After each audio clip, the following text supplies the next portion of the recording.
Chapter 3: The City of Keys.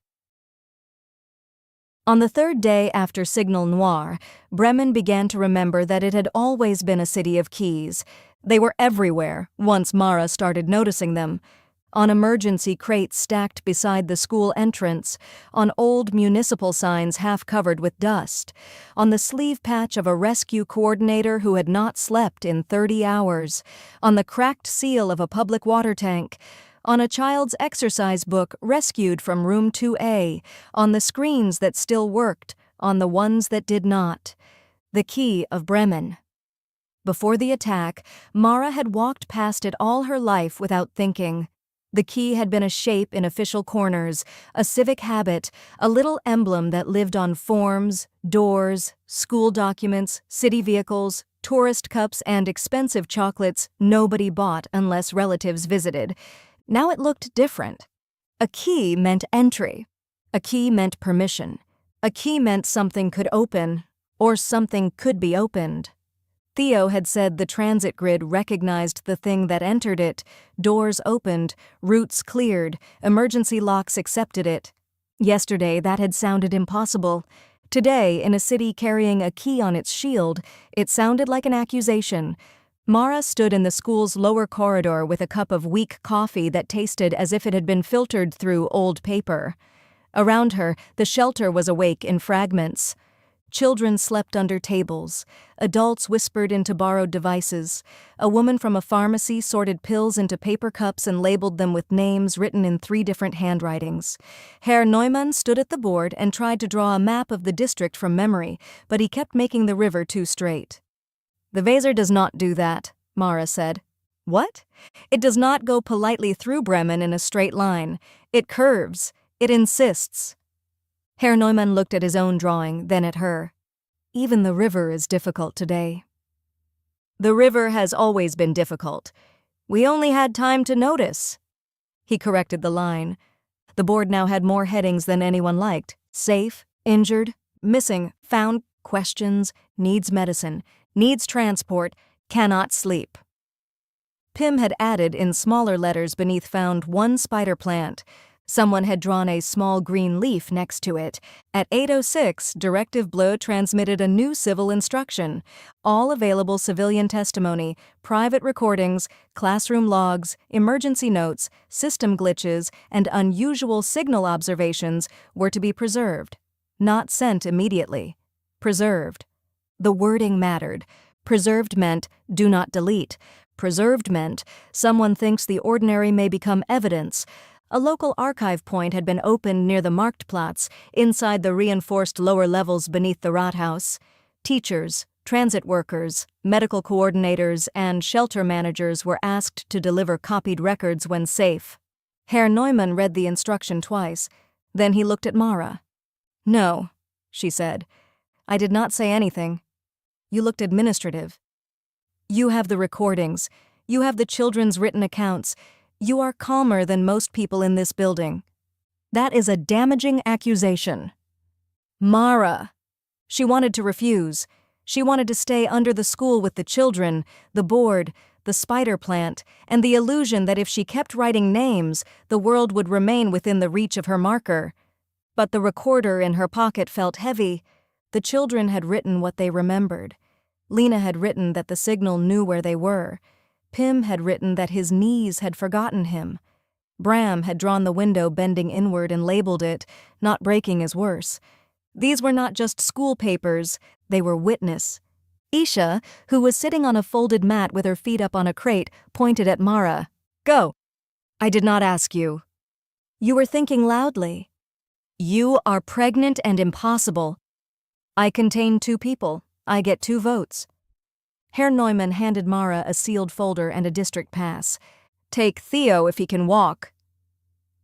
Theo was at the far end of the corridor repairing a charging station with a screwdriver, a snapped hair clip, and the expression of a man who had lost patience with civilization as a technical concept. "I can walk," he said without looking up. Mara stared at him. "You were listening?" "I am always listening when someone says my name and implies physical weakness." "Can you actually walk?" "Define walk." Isha closed her eyes. Do not let him define anything, just take him." They left after 9, through the side entrance, because the main street was still blocked by a fallen section of orbital insulation the size of a tram. Outside, Bremen had become familiar and foreign at once. The rain had washed some of the ash from the air, but not the smell. Everything smelled of wet stone, burned plastic, river mud, and metal. Drones passed overhead in slow patterns. Emergency lights blinked from windows. The sky was a low ceiling of gray, and somewhere beyond it, damaged orbital traffic moved like pain behind skin. They walked north first, following a route marked in blue on Theo's wrist screen. The normal tram lines were suspended, but rescue carts moved on some tracks. A bicycle lay twisted around a pole. Someone had placed a scarf over it, as if broken machines also deserved modesty. At a corner, an old man was chalking arrows onto the pavement. "Archive?" Theo asked. The man nodded. "Marktplatz. Follow the blue, not the yellow." "What is yellow?" "People arguing." Theo looked at Mara. "That is the most Bremen traffic system ever invented." The old man glanced at him and said, "Moin," as if the city had not been attacked, as if greetings still held the morning together. "Moin," Mara answered. She had never heard the word sound so defiant. Near the Schnorr quarter, the streets narrowed into old lanes that seemed too delicate for disaster. The little houses leaned close to one another like elderly neighbors sharing gossip. Windows were taped, doorways were sandbagged. A metal sign hung crooked over a shop selling handmade ornaments, its painted letters soot-darkened but readable. Theo slowed. "I always think this part of the city looks invented." "It is old." "That is not the opposite." Mara looked into one of the narrow alleys. A child's red glove lay on the cobblestones, palm up, filling slowly with rain. She bent and picked it up, and Theo watched her place it in the outer pocket of the folder. "Another list?" he asked. "Found objects." "Of course." "You say that like it is absurd." "No, I say that like it is you." They passed toward Butcherstrasse, where the red brick seemed darker after the firelight of the last nights. The street had always felt to Mara like a secret passage built by someone with too much money and too many myths. Now the bronze details on the walls were streaked with water. The glockenspiel above them was silent. No little bells, no tourist faces tilted upward, no rehearsed wonder. The silence there felt deliberate, as if the city were holding its breath out of respect. At the edge of the Marktplatz, the world opened. Mara stopped. The square was damaged, but still recognizable. That was almost worse. The Rathaus stood blackened at the edges, its old stone and ornate facade wrapped in scaffolds of emergency light. The Dom's towers rose into the gray like two witnesses who had seen too much and refused to sit down. The paving stones were wet and scattered with glass. And Roland still stood, dust on his shoulders, a crack down the base, a drone hovering near his sword, scanning for structural damage. But he stood. Mara had passed the statue countless times. School trips, Christmas markets, visitors from out of town, students making jokes about old heroes with stone knees. Now the Roland looked less like a monument and more like an argument. Still here, still facing the square, still holding the idea of a free city in one stone body. Theo said nothing. That was how Mara knew he was moved. At the far side of the square, near the statue of the Bremen town musicians, people had tied strips of cloth, ribbon, wires, school lanyards, and hospital bands around the railing. Messages had been clipped there in plastic sleeves. Found, missing, thank you, stay. One note was written in a child's careful hand. The donkey did not run, so I did not run. Mara stood before the town musicians and looked at them differently than she had the week before. A donkey, a dog, a cat, a rooster. 4 creatures considered useless by the world they had served. 4 voices stacked together in the dark to scare away something stronger than themselves. In the story, they never actually reached Bremen. Bremen kept them anyway. That had always seemed funny. Today it felt like prophecy. Theo touched the donkey's front leg, polished bright by generations of hands. "For luck?" Mara asked. For infrastructure, he said. That is not how folk magic works. It should. The archive entrance was behind a temporary barrier beside the rat house. 2 civil guards checked their district pass, scanned the folder, and marked Mara's wrist screen with a temporary access symbol shaped like the Bremen key. Inside, the lower level smelled of old stone, disinfectant, warm cables, and too many people. Tables had been set up between thick support columns. Volunteers copied files. Archivists sealed paper testimonies in moisture-proof sleeves. A boy no older than 19 sat beside a scanner, crying silently while feeding in handwritten pages. A woman with white hair and a yellow emergency vest approached them. "Voss?" "Mara Voss. I am Dr. Albers, Civil Archive Coordination." Her voice was dry enough to start a fire. "You are the teacher with the corridor recording." Mara's fingers closed around the folder. "I am one of many teachers." "Yes, that is why you matter." Mara did not know what to do with that answer. Dr. Albers led them to a table beneath an old vaulted ceiling.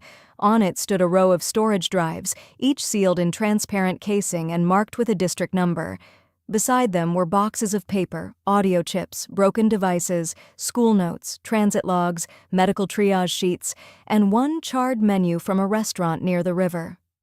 "People keep apologizing for bringing small things," Dr. Albers said. "They say, I know this is not important. A child's drawing, a message from a husband, a receipt with the time printed on it, a recording of a strange noise in an apartment wall." She looked at Mara. "They are wrong. Attacks destroy more than structures. They destroy sequence. They destroy before and after. We rebuild sequence from small things." Mara placed the folder on the table but did not release it. "What happens to it?" "It is copied, sealed, indexed. Some material goes to signal analysis, some to the memory archive, some remains restricted until families consent." "And my recording?" "Your recording remains yours. We request preservation rights, not ownership." Theo, who had been quiet, said, "That distinction survives emergencies?" Dr. Albers looked at him sharply. "If it does not, then nothing worth saving survived." Mara released the folder. The archivist opened it carefully. She did not rush. She treated the children's pages as if they were fragile machinery. When she came to Lena's sentence, she stopped. The signal felt like it knew where we were. Dr. Albers read it twice. Then she looked at Theo. "You work transit." "I did yesterday." "You observed system recognition?" Theo's mouth tightened. "I observed doors obeying something that should not have been allowed to ask." Dr. Albers wrote that down. "Good sentence," she said. "It was not meant to be." Useful sentences rarely are.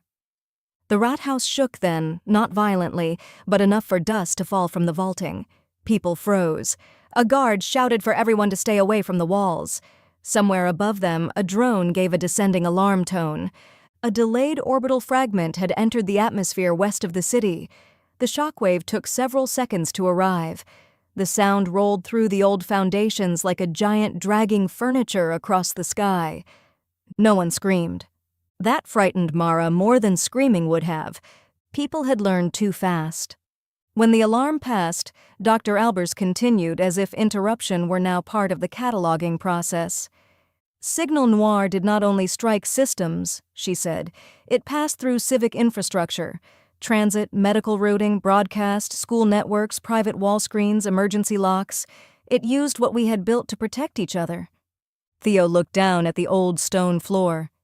"That is the part I cannot stop thinking about." Mara said, "Why would it do that?" Dr. Albers placed Lena's page into a sleeve, because terror travels faster when delivered by trusted doors. Above them, a public feed switched on. The sound echoed through the archive chamber. Claire Beaumont appeared, standing in the Directive Blue studio. Behind her was the emblem of Alliance Terrienne, and a second symbol Mara did not recognize. A long, pale line crossing a dark field. Citizens of Earth, Strategic Command confirms that investigative assets are being prepared under the Hypatia project. The project's mission is not retaliation. Its first priority is origin analysis, signal tracing, and recovery of actionable intelligence. Commander K-Lynx will coordinate with civilian scientific authorities and Fleet Command. The room went still.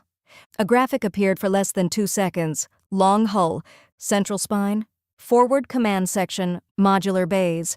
Not a warship in the old sense, not quite a station, something between a vessel, a laboratory, and a question built out of metal. DBS Hypatia. Mara saw the name clearly this time. Dr. Albers exhaled through her nose. There it is. Theo whispered, "A prayer with engines." Mara looked at him. He did not smile. Claire Beaumont continued. The Hypatia platform will examine the residual path of signal Noir and determine whether the intrusion originated from known space, colonial lanes, or an external vector. No launch schedule will be released for security reasons. External vector. Mara felt the phrase settle into the archive chamber. Not from here, maybe not from anywhere they had mapped. A volunteer near the scanner crossed himself.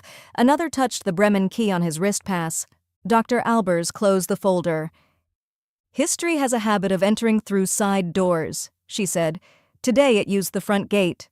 They left the rat house after midday. Outside, the marked plots had filled with controlled movement, rescue teams, civilians, archive runners, medics, engineers, a woman distributing soup from a field kitchen beneath the shadow of the dome. Someone had placed candles near the town musicians, protected under transparent emergency covers so the rain would not kill them. Mara and Theo sat on the edge of a stone planter near the square. For a while they watched Bremen continue. Not recover, not yet. Continue. A man repaired a sign with tape. A teenager carried water packs in a wheelbarrow decorated with stickers of old football clubs. A city worker washed soot from the base of Roland with a sponge and a bucket, slow as prayer. 2 children argued over whether the rooster on top of the town musicians would have seen the attack first. "The rooster always sees first," one said. "The donkey is taller." "Only because the others are on him. That is teamwork." Mara almost laughed. Theo leaned back and looked at the gray sky. "You know what bothers me?" "Only one thing?" "Today, one thing." "All right. If Signal Noir could enter our systems, why did it not do more?" Mara turned toward him. "It destroyed stations. It hit Earth." "Yes. But if you have access, real access, you do not only break windows, you open vaults, you shut down hospitals, you poison traffic, you turn every rescue route into a trap." "Maybe it tried and failed." "Maybe." "You do not think so?" He watched a drone pass above Roland's sword. "I think it was looking for something." Mara felt cold, though the air was not colder. "What?" Theo shook his head. "I do not know, but yesterday everything it touched was not random. Transit, relays, emergency routing, broadcast, archives, schools." "Schools? You had the black screen. So did apartments. But Lena wrote that it knew where you were." "She is a child. She is a witness." Mara hated that he was right. The dom bells did not ring at noon. The city noticed the absence. Heads lifted, not because there was sound, but because there should have been. Instead, a temporary loudspeaker crackled. "Civilian movement window closes in 30 minutes. Return to assigned shelter zones. Avoid riverfront sectors unless authorized." They walked back by a different route, closer to the Weser. The river moved under a bruised sky, brown-gray and stubborn. Debris nets stretched across parts of it. Rescue boats moved slowly near the Schlachte, where restaurants and moorings had become supply points. The water carried leaves, ash, plastic, and one red balloon still tied to a string. Mara stood at the railing. The Weser had seen trade, war, hunger, ships, refugees, festivals, drunk students, flood warnings, summer evenings, and people pretending their lives were stable. Now it carried fragments of orbit in its rainwater. Theo pointed across the river. "See that?" On the far side, an old warehouse wall had cracked. Someone had painted over the fracture during the night, not to hide it, to frame it. 3 words in large white letters: Wagen und Winnen, dare and win, part of the old Bremen saying, Buiten und binnen, outside and inside, dare and win. Mara had seen the phrase on souvenirs, office walls, historical tours. It had always sounded like a confident city flattering itself. Today it sounded less confident, more like an instruction. Dare what? She asked. Theo answered after a moment. To open the right door. They returned to the school in the late afternoon. Pim met them at the entrance carrying the spider plant, now cleaned and placed inside a cracked blue bowl. She has a name, he announced. She? Mara asked. All survivors need names. What is her name? Pim lifted his chin. Rolanda. Theo blinked. After Roland? And because she is a plant of freedom. Mara looked at the small dusty leaves. I support this, constitutionally. Inside, Lena waited near the board. Her eyes went immediately to the folder. Did they take it? They copied it, Mara said. It still belongs to us. Lena nodded. Did they read mine? Yes. Did they think I was stupid? No. They thought you noticed something important. Lena looked afraid of that. Important is not always good. No, Mara said, but it is useful. That evening, Mara added a new section to the board. What we know, the children helped. Earth was attacked. Signal Noir interacted with systems. It used trusted networks. Some relays are silent. Hypatia is real. K-Lynx is coordinating response. Bremen is damaged. Bremen is still here. Pim added, Rolanda survived. No one erased it.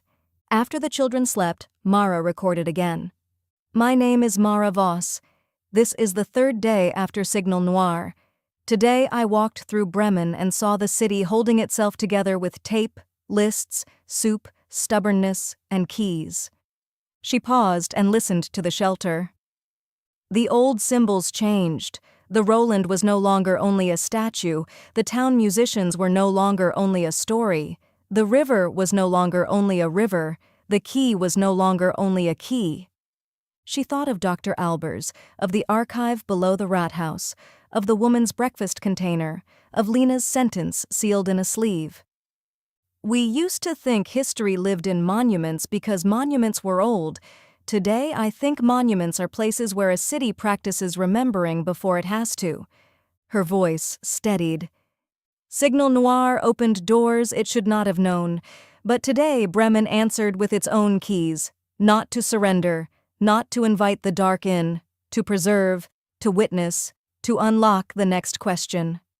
She stopped, then added one more line. DBS Hypatia is real.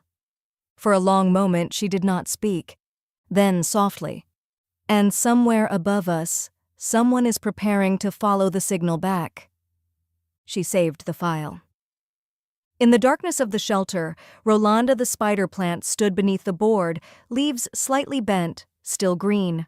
Above it, under what we know, Pim had drawn 4 animals standing on one another's backs. A donkey, a dog, a cat, a rooster. Their mouths were open, all of them singing or shouting into the dark. Mara looked at the drawing and finally understood the story. They had not frightened the robbers because they were strong. They had frightened them because, together, they sounded impossible. Outside, the wounded city waited. Above the city, the sky held its silence. And far beyond the clouds, somewhere in the orbit where debris and rescue lights moved through the same broken paths, the first systems of the Hypatia began to wake.